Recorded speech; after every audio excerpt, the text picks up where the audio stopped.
उनके पास आ जाते थे पोएटिक फॉर्म में। प्रवर्ब यानी प्रवर्ब भी एक बाइबल की बुक है, इसके अंदर भी बड़े पोएटिक अंदाज में जो कोट्स लिखे गए हैं, ये उसका हवाला देता है फिलिप सिडनी।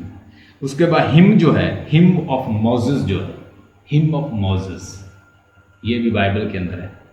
अच्छा, डेब्रा, DBORAH, डेब्रा। और उसके बाद जॉब एक बुक है बाइबल की, जॉब। ये सारी जो बुक्स हैं ये पोएटिक फॉर्म में लिखी, कहते हैं जो since the poets, the writers, the old writers, the ancient writers, they were the poets. Whether they are philosopher or the historian, they were the philosophers. They were the poets. They come in the guise of the poets. वो poet की शक्ल में आए थे, चाहे वो philosopher हो, historian हो, कोई रिलीजियस लीडर हो या बुक हो।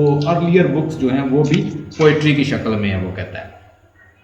उसके बाद वो कहता है कि जैसे वो मीटर और उसकी बात करता है कि इसकी हमें ज़रूरत नहीं है कि हम मीटर में लिखें, मैट्रिकल लैंग्वेज में लिखें, इसके बगैर ही पोइट्री हो सकती है। रिदम और राइमिंग और ये चीज़ें ज़रूरी नहीं हैं, जबकि बाद में जो हैं कुछ राइटर ये कहते हैं, क्रिटिक्स ये कहते हैं जो रिदम जो है, राइमिंग स्कीम और उसके अलावा उन्होंने कहा कि रिदम जो है इसकी इतनी ज़रूरत नहीं है, मीटर जो है वो ज़रूरी है, वो एसेंशियल है।